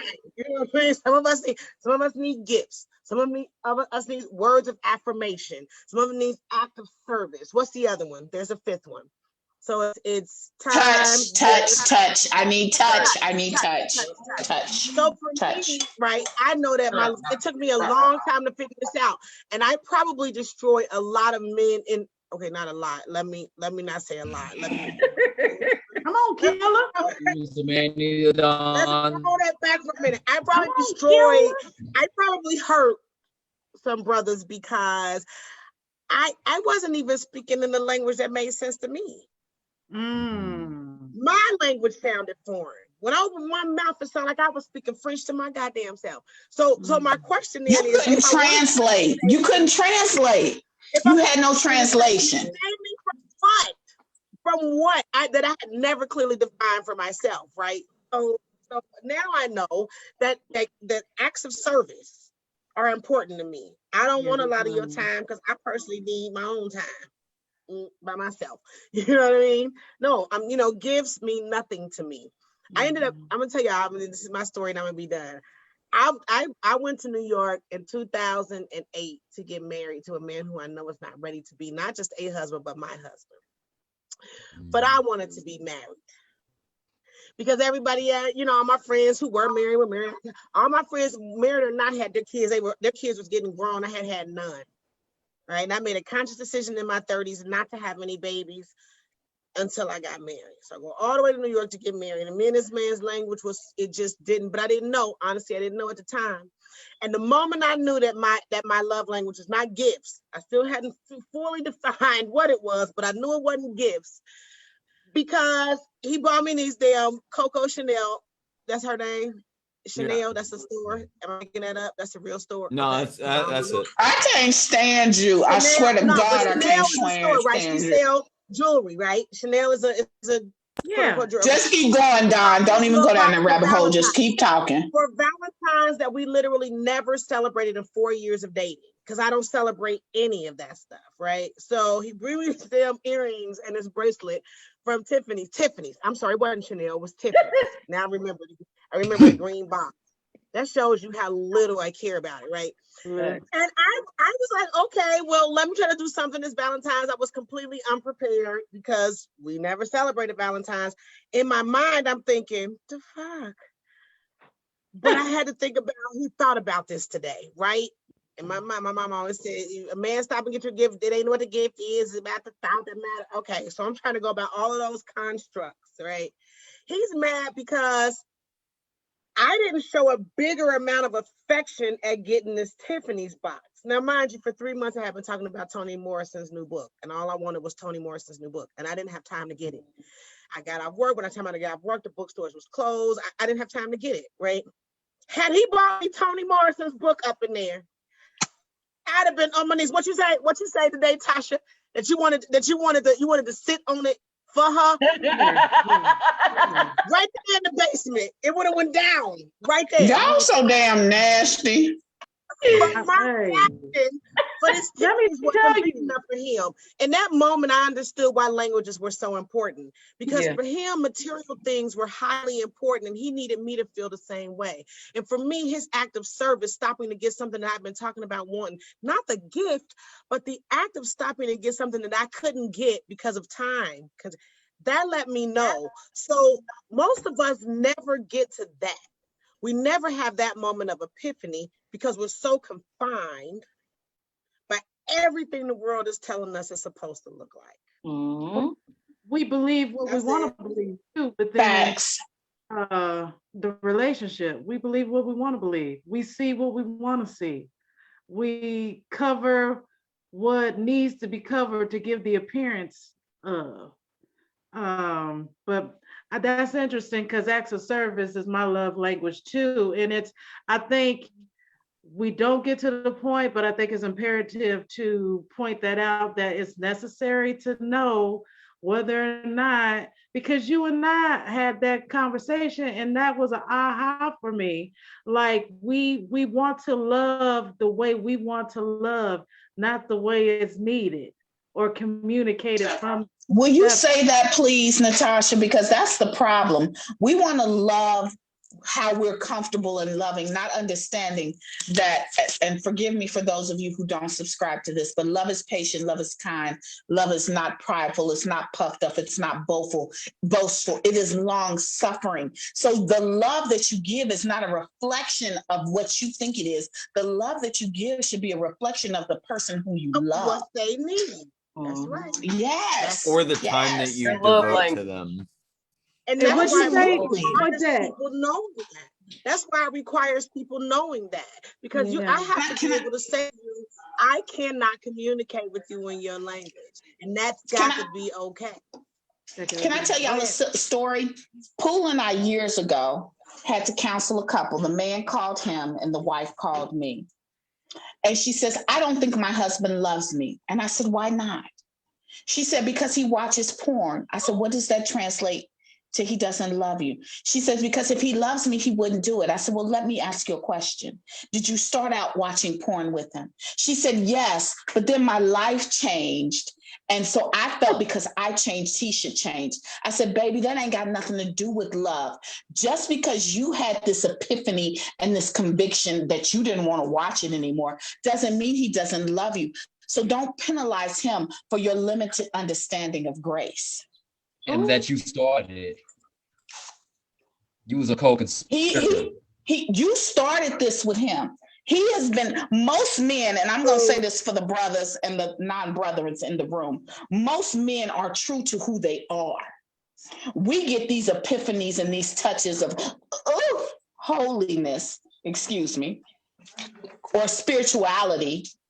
And then we flip it on them and we don't give them indication that we're flipping it on them. And then when we flip it and they leave you alone and in your feelings, we don't understand. I'm just trying to help you out. I'm just trying to help you out. You can't flip it on him like that. If you were swinging from a pole when you met him, you need to swing from the pole after you say I do.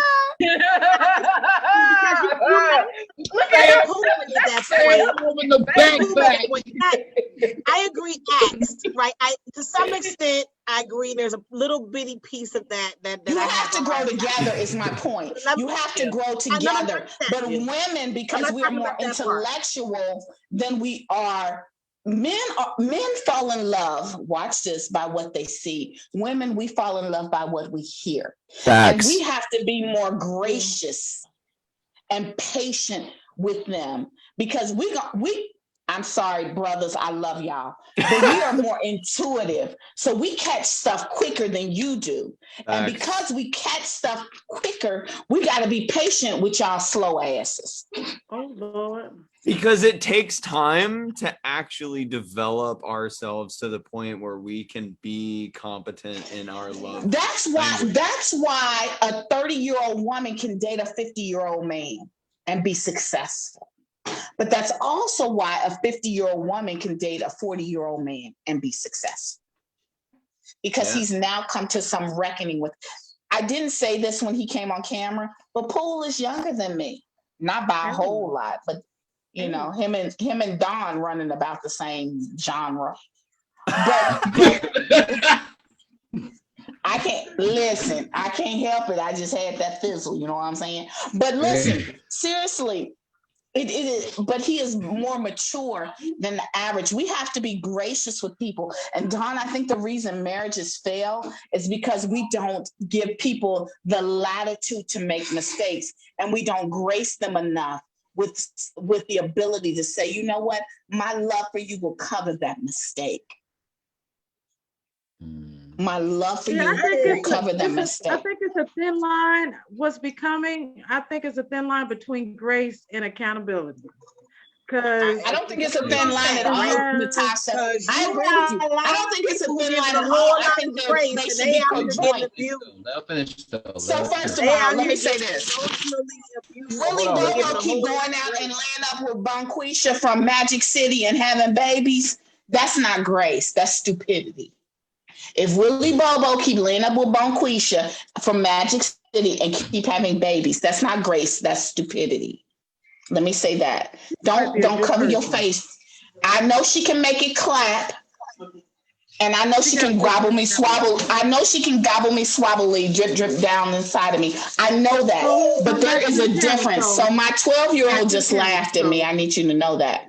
But here's the difference.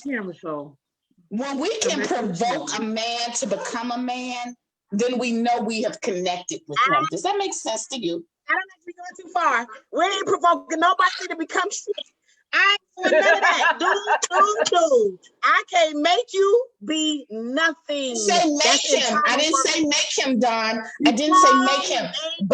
But since marrying Poole, Don, I have given him a reason to step up. I don't think you can negate that, Don. I think because since marrying Poole, go ahead. I'm gonna have to say I'm with you on poly love. My thing is, as far as a choice, a person is going to be what they desire and are capable of being. You can be the best of everything. If he trifling, he going to be trifling. And if it feel good to him, he going to keep doing it. Like, I disagree with that, but if he's never known anything else, Natasha, if he's never known anything else, then he doesn't aspire for anything else. I don't think any one of us here on today can say we haven't looked at anything that we have never touched before, never experienced before, that hasn't inspired us. Are you telling me you've never seen anything that you've never touched or experienced that hasn't inspired you? Is that what you're telling me? When it comes to being, it could be it's still a choice. I can see something inspirational, but it's still up to me to make that decision to be inspired. It's a lot of inspiration. It's a lot of good men and women out there, but if Bobo ain't right and Kiki ain't right, they ain't gonna be right. Period. I wholeheartedly agree with that, but you got to stop looking for Bobo and Kiki to fill the void that you need to fill. Oh, I wholeheartedly agree with that. Well, I don't agree with that. Now hold up, what we saying here? We saying Willie Bobo. Sebastian may not be able to, but Brad might, or Buck might, or Biff No. See, that's what. Let me tell you, that's marriage. That's what that whole marriage. Natasha, I'm sorry. Because I'm not being funny, but I don't want to feel any voids for anybody, and I don't want anybody to feel any voids for me. It's not about filling the void. It's about the two becoming one. It's not about a void. It's about the two becoming one. It's about 1 + 1 equaling 1. Regina, can I just please finish my thought? No, I'm being you right now. I'm sorry. I was being you. I'm sorry. In all honesty, I literally let everybody finish. I did, but I don't want anybody. I think those are outdated. Listen, you can come into a situation and say, these are the people we're going to be for the marriage. But if you married for 30 years, more than likely, y'all not going to be them people. You can say it all day long. You can have a million fucking plans for it, right? And so I think that a partnership says that all we can agree to from the start is that when you weak, I'm gonna try to be strong, and when you strong, I'm gonna try to be weak. That's not filling the void. Trying to fill some person's void is literally trying to finish them, at being people. You can't do that though. I'm sorry if I made it seem like you had to complete somebody. I apologize if I made it seem as if you needed to complete somebody. That is not the intent of what I said. So I apologize if that's what came across, because I don't think you can complete or finish anybody. That's not what I'm saying. That's not what I'm saying at all. What I am saying is that I recognize my deficits and I accept what he brings to the table that completes the area that I don't cover. Does that make sense? Am I saying that right? Yeah. That's partnership. I don't think anything about that is a stagnant situation. I think it could change. Your mate could lose their mother or could lose their father who they were very close to. We lost Pop 2 years ago. We lost Pop 2 years ago. Yeah. There's going to be a space there. I think the only commitment you can make from the gate that you can actually work to keep is that ain't no 50-50, we 100. Both of us are 100% people. I think I would love to be 100% people coming in. I don't know if it's realistic. I'm saying it's what I would like to happen. And all I can say is when you got 20% of your 100, that ain't working right now for whatever circumstance. The job is heavy right now, postpartum, whatever, because you got all these things going. Then I'm gonna lend you 20% of my shit. I'm gonna be 80 for me, and I'm gonna give you 20. That's about it. That's about all. That's about it. All that other, the feeling and the saving, I ain't doing none of that. And if it's required, I'm telling y'all, I'm gonna be winding my hips in Jamaica for the rest of my life. So can I ask this question? Can I ask this question, since we are so transparent and we grown folks in here? Can I not ask then, do you not see, how do I say this? Dawn, say Gina loves you. You love me. You know I love you. Now what you gonna I love your high yellow butterscotch ass. You know I love you. High yellow. But what you gonna add? But what I want to say is this. I don't think any of what you said is wrong. I think very much so that each of these situations that we've talked about, from what Bailey's talked about to what Tiara's talked about, I think all of them are individual concepts and the realization of what a relationship is to us. So I don't think any of us is wrong. And I think what the message that we want to leave the viewing audience with is that you have to, first of all, define your own happiness and be it. And secondly, accept when your shit stinks and fix it. And thirdly, know that you're not as good as you're going to be tomorrow. Or it's bad. That's bad because listen, there have been some days that Paul's been like, I don't even want to talk to you, and I've been like, damn. Okay.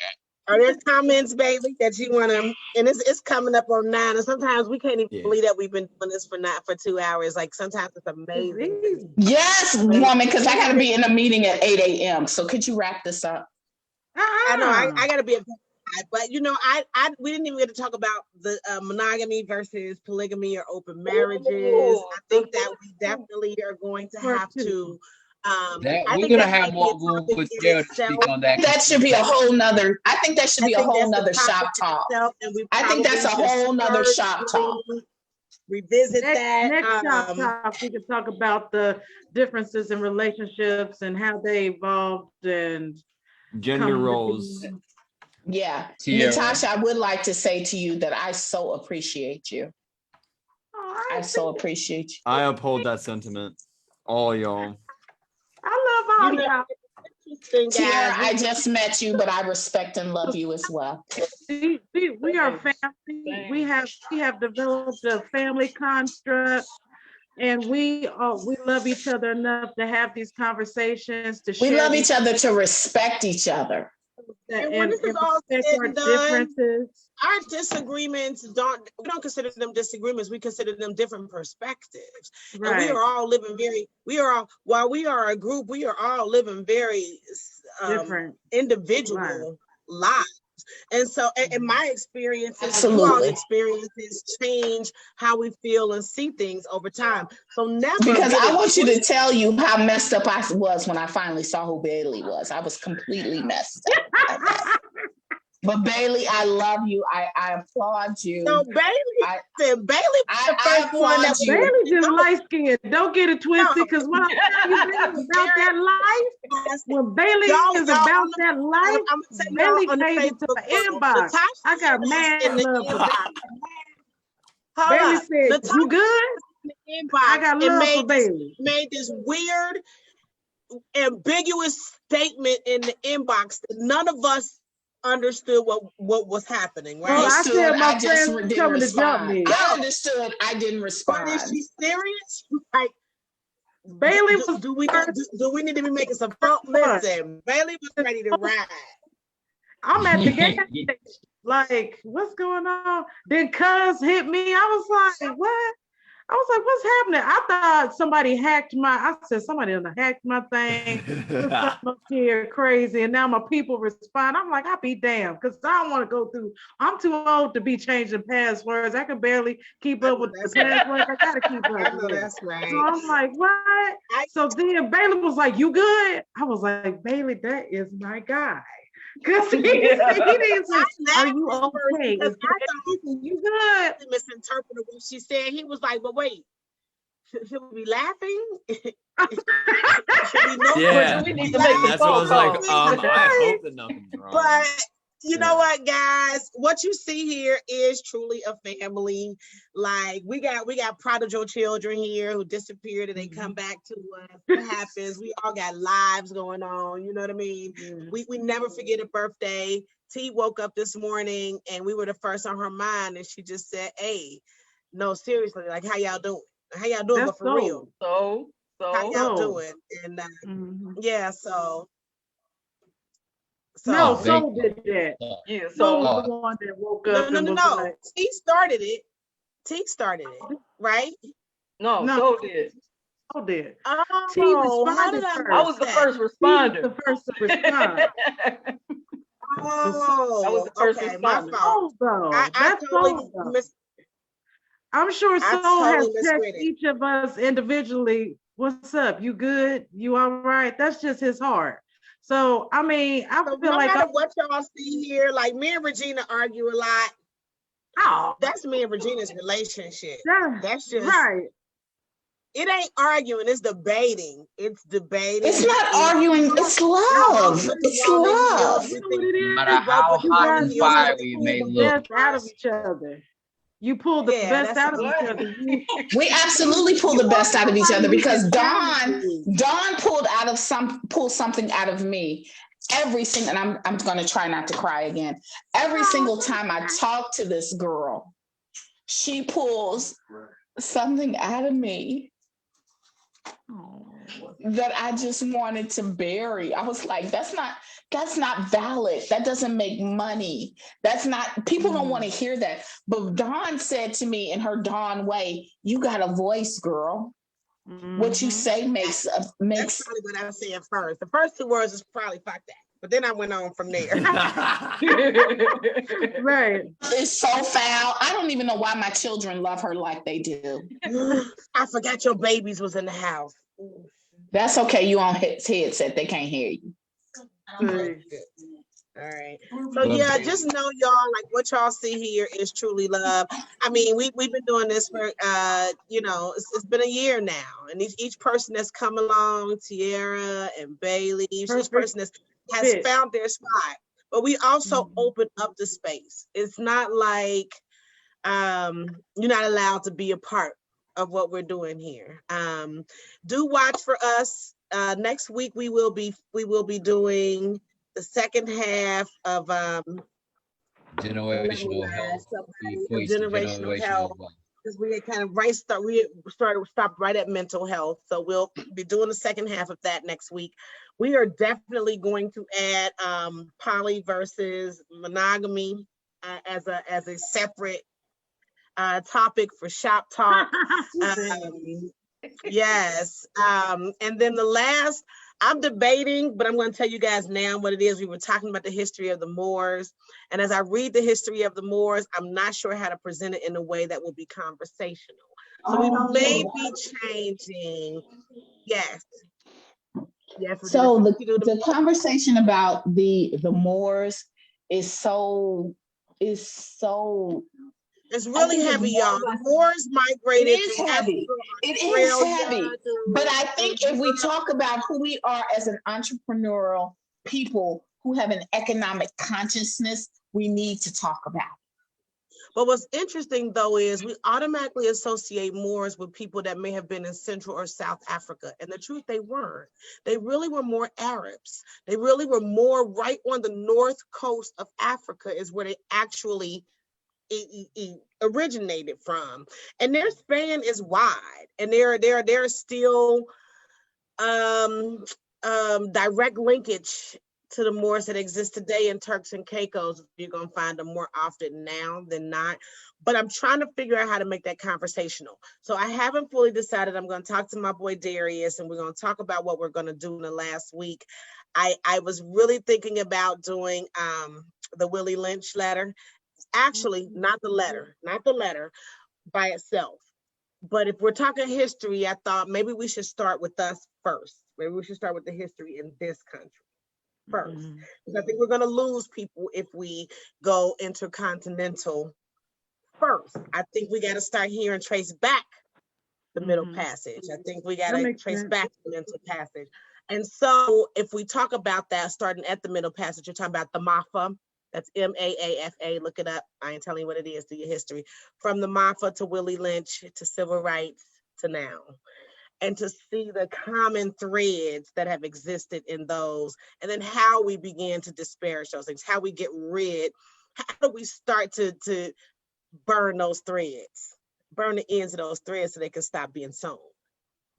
Right. So I think that's what I'm gonna do. And I'm gonna talk to my Darius and my group, and we're gonna talk about whether or not we're gonna do that. That will be the last Sunday of the month. Yes, so Bailey, there's a lot of good comments from men that I think were important. Can you read those off for us, please? Yes, Besides, please. my machine broke when I'm so glad the men chimed in. Thank you, brothers. Thank you. So some of the homies left some comments. Matt said, I personally find it hard to talk about marriage because I've never truly been in love. I would like to elaborate on that real quick because I have been in 2 relationships that were sexual in nature and that were like partnership relationships, but I don't consider them to be like that was love in its like true form. I can relate to that even as somebody who is quote unquote been in a relationship. I don't necessarily say it like that. I'm sorry, that just kind of like say it like that. You had a relationship. I'm sorry to interrupt, it just kind of because looking back, like it's just I've changed, and like I guess that criteria would not fit the bill now. I just had such low standards, and now my standards are so high that like in the framework of my current criteria, like that's not even on the spectrum at all. Like they were very superficial relationships. If I like went in but a relationship nonetheless, any act of engagement is a relationship. That's why we have different terms. We have monogamy, we have polygamy, we have situationships. You better teach, Natasha. Life partnerships. I personally think that you can be in a life partnership and never be married. Right. That's my opinion. I think that you can, it's possible. Oh, absolutely. I know many people who are in that circumstance. But in regards to like feeling like true love for somebody and like understanding what that means, I don't think I've experienced that, but I have been in relationships, and having that context and that reference point is very nice. Very good. But he also goes along and says, I don't necessarily know if marriage would be right for me, but I do feel like if I found the right person, I would want to spend the majority of my life with. Oh, but I do feel that if I found the right person, I would want to spend the majority of my life with them. Understandable. To me, marriage is just a symbol of the love you share with one another and an agreement of trust that you are only for each other. And then he elaborates on this and says, I also believe that feelings can change over time and people can grow apart regardless of the love between them. I think it can be harmful to stay together just because of a decision you've made based on feelings you once had. Relationships can be hard work, as we talked about, but when those relationships start to have a major negative impact on one or both people's lives, I think it is important to assess if staying together is the best option. I think people can be so afraid of losing progress of the foundation that they've built that they will stay in an unhappy situation and unfruitful situation. And then Daniel, another homie, comes about and says, congrats on 22 years, Regina. Oh, thank you. And then goes on to say, my parents had me in their early 20s and had many ups and downs throughout the years, but they put in that work and stuck together for 20 years as well. They did recently divorce because of a mutual understanding that it's best for both of them to move on and find something/someone that can fulfill their happiness to the fullest, but they're still close and support each other. We still feel like a family, even though they're not together anymore. And that is fascinating. I think that is not fascinating. That's success. Yeah. I mean, that's why I find it fascinating, because that's like very healthy. It's a beauty. You know, it actually, from a kid's perspective, to see that, it is fascinating. Yeah. It's proof to me that it can happen. Yeah. That people can be apart and still care beyond the Absolutely. love. Genuinely. Be sure you text in there for me, Bailey. Thank you so much, because it's been a fight. I understand. We have fought everything from perception to economic situations, and Don knows our story. I mean, we've lost everything more than once. Literally, you guys, we have lost everything more than once, and we still fought back. And I'm just happy to say, like, next week we're moving into our new house. So we literally, party. It's and I'm not saying that to say Poole is so great, and he damn sure ain't saying it because Regina is so great. Because like I told y'all, I'm a redhead. I'm a little hot tempered. But it is the faith that I have in this man who is my ride or die, who will fight the gates of hell for me. That's the faith I think you're an anomaly because you made a conscious choice to fix it when it's broken. Yeah, we do. And I think that when we talk about past generations, I think when we talk about past generations, that's what they had. If I could leave it on a note, that's what they had that we didn't. The consciousness to fix when it was broken. As of nowadays, the computer breaks, just throw it away. Remember back in the day, computers cost too much money. And so you wouldn't just get a computer away, you'd go to a computer shop. They don't even exist anymore. But you would take it to a computer shop to get it fixed. We don't live in that world. We live in it. If the strap broke, throw it away, because don't nobody know how to sew. And what I would say to you people, that's for real. That's for real. This is what I would say to people who are in relationships. Stop throwing each other away.